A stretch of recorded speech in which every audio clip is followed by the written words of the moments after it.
The Old War had been fought during a time when the angelic dominion was at its peak, their numbers well into the tens of billions, possibly even in the trillions.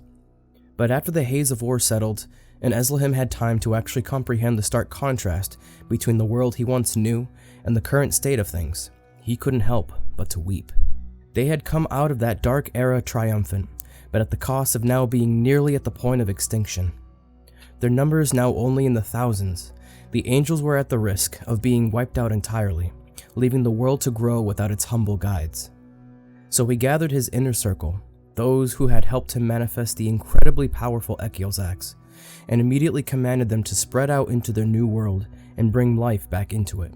Each of them was individually strong enough to conquer an entire nation, but their new task was to guide the remaining survivors they found into the new world the angels helped bring to fruition.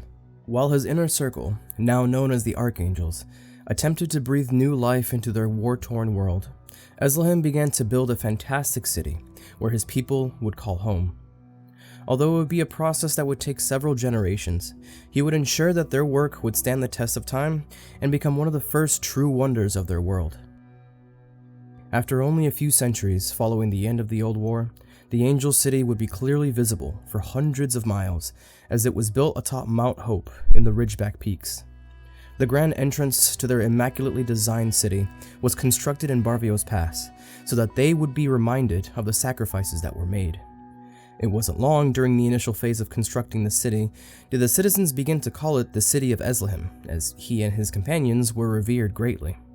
Although he tried to fight back about the name, it just stuck, and he eventually allowed himself the treasure of being admired and loved by his people.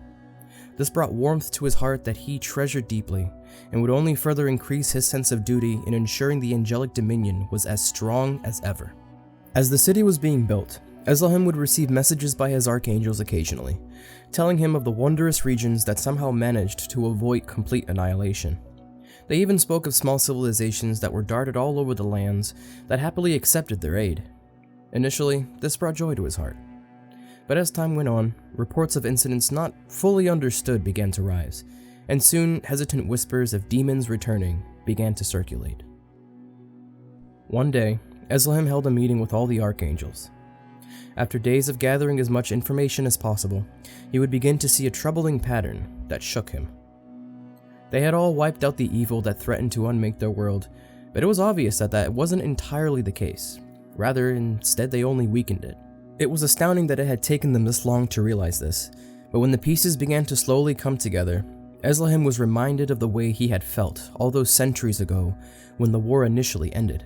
The archangel spoke of mysterious spirits and other beings that occasionally acted in defiance when they began to cultivate the lands, but they had never become enough of a problem to be true dangers to them.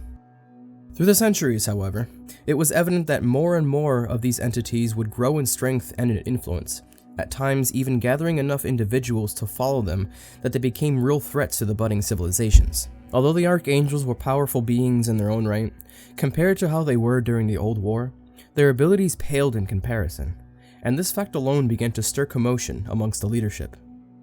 They realized their powers were fading with time, and it would only be a few more centuries until they would not have a spark of the Heavenly Father's light. As he tried to form a plan to fix their growing list of problems, a horrifying thought came to mind.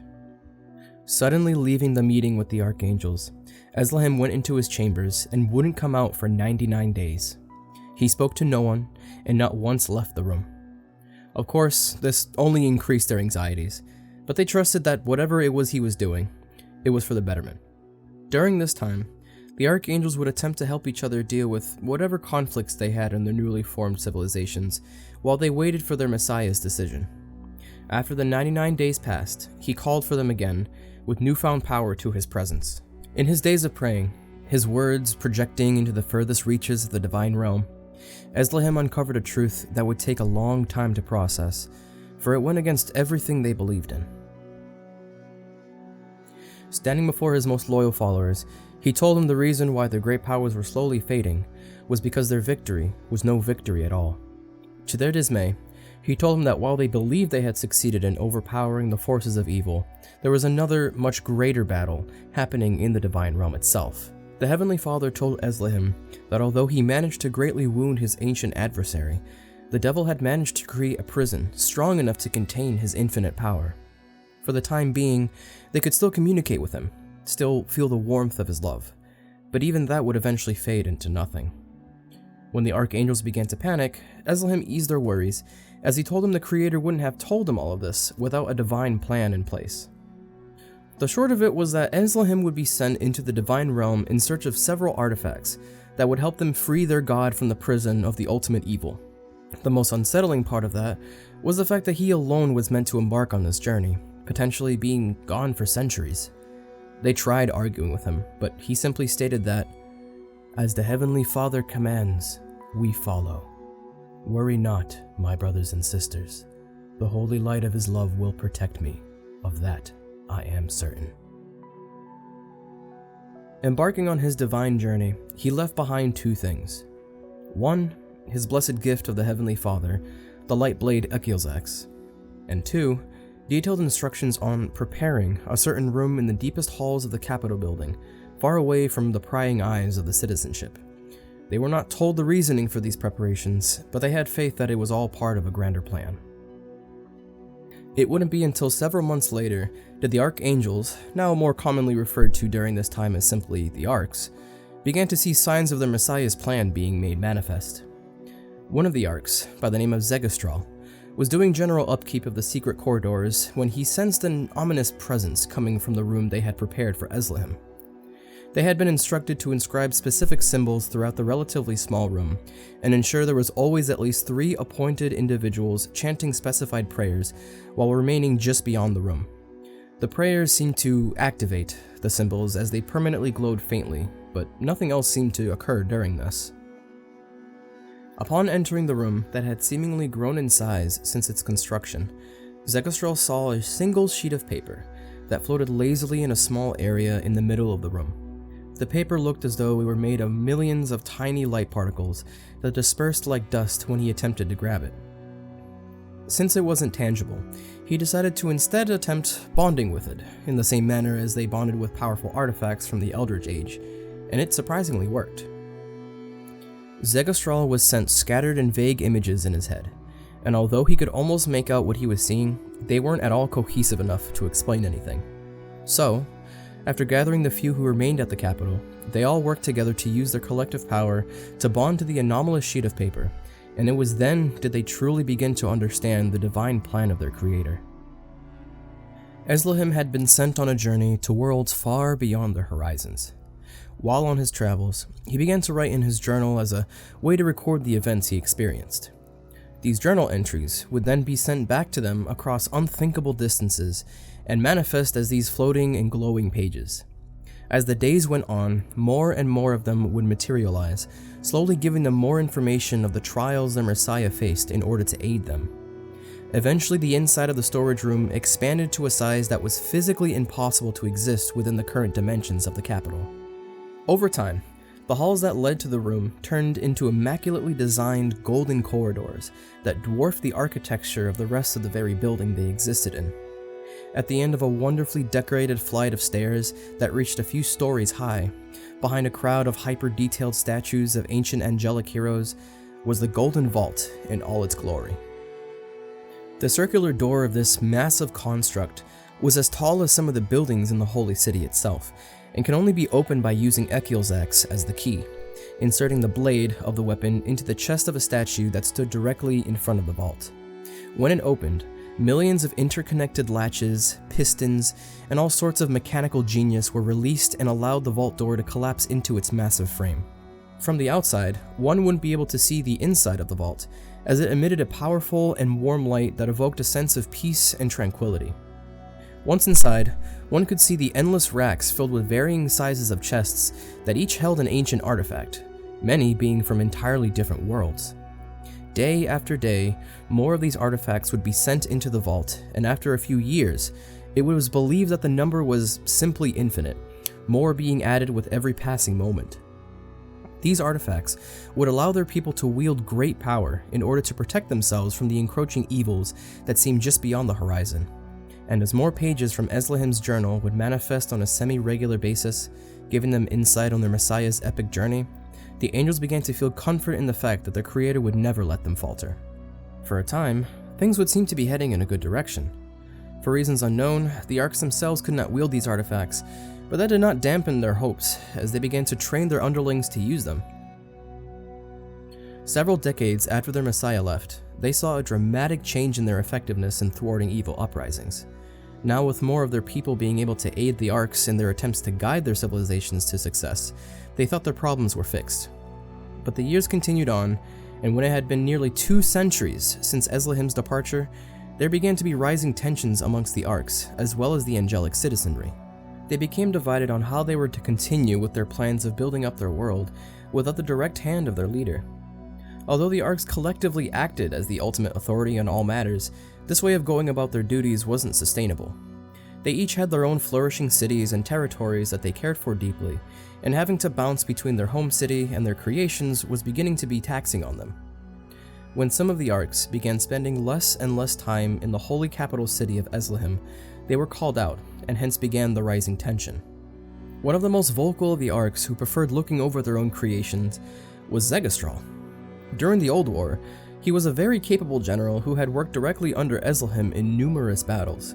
He would argue that their true goal was to help rebuild the world, guiding the few surviving creatures and peoples into a new era full of opportunity and peace. But by being forced to take turns commanding their holy city, they could not possibly be able to effectively continue their divine task. Lufarion, the loudest voice on the opposing side, argued back that although these times were tough, they were doing things the way they were intended by their Messiah and by proxy the Heavenly Father himself. By trying to sway from the pre-plotted path, Zegastral was sliding dangerously close to heretical ways of thinking. The two sides continuously bickered amongst themselves for months on end until one fateful day occurred. The Golden Vault suddenly refused to open. Without so much as a warning, not a single thing could be done to fix this, and as the months went on, more of the Arks began to outwardly express their exhaustion with this supposed master plan. This disruption of their most valuable asset would be the final wedge that came between the two factions, and it wouldn't be long until they were split evenly in the middle. On one side, there were the loyalists who dug their heels on the stance that their Messiah would return to them and bring them all the answers they needed. On the other, there were those who still claimed to love the faith and their Messiah, but ultimately would abandon their holy city in order to look after their creations. The loyalist Arks would label their brothers and sisters apostates, despite their claims to still cling to the faith, and it wouldn't be long before they would attempt to force their territories to strictly follow angelic law. The apostate Arks were of course very resistant to these decrees, and would retaliate by commanding their people to cause the loyalist territories to become unstable by abducting leadership, interrupting newly created trade routes, and at times engaging in sporadic skirmishes during territorial disputes. It came to a point where the apostates began to instruct their people to travel even further away from the holy city of Eslahim in order to be totally disconnected from them. Despite their best efforts in trying to pull their brothers and sisters back, the loyalists simply did not have the resources needed to do so since the vault was closed. Eventually, there would remain a bitterness between these two factions that would last for millennia to come. Nearly a decade after the Golden Vault had suddenly become inaccessible to all, a pulse of energy erupted from it, catching the attention of all 5 of the Loyalist Arks.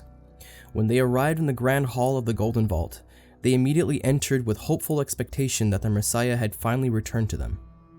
Unfortunately, that was not the case.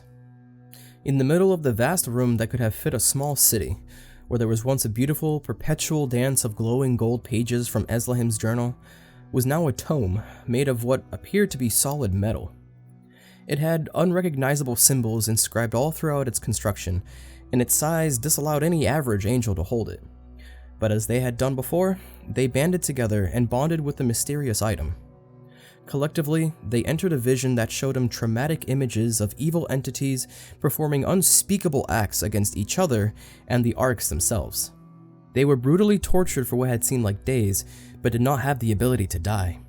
These horrible visions, memories, or whatever they were, struck fear into them that they had almost forgotten. Then, as if nothing at all had happened, they were sent back into the vault completely unharmed. Before they had time to even discuss what they had all experienced, a booming voice that was unmistakable spoke to them. Eslahim would tell the remaining 5 Arks that in his perspective, He'd spent eons traversing the universe in search for more answers, sending them artifact after artifact.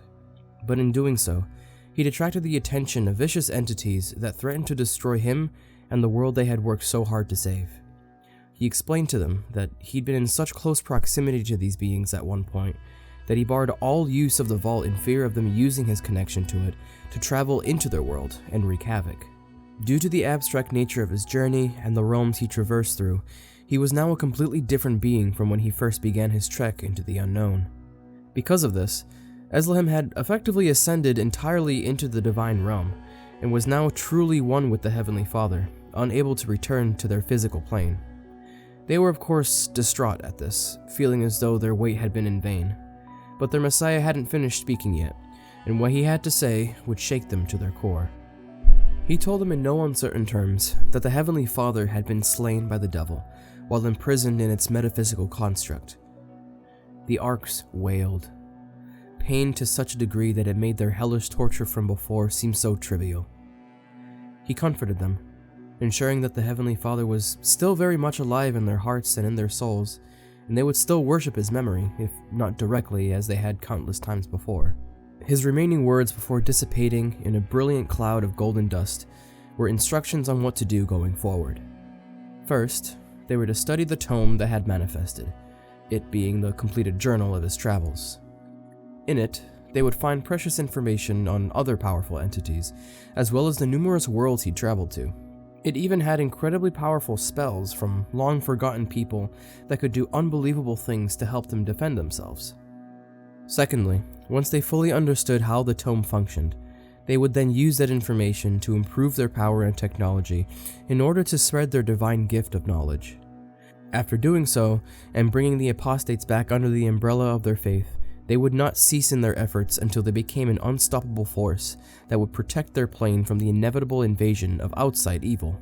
He warned that although the devil was still millennia from fully recuperating from its fight with the late Heavenly Father, it wouldn't stop in trying to quietly seep into their world, where it could disrupt and corrupt them from within.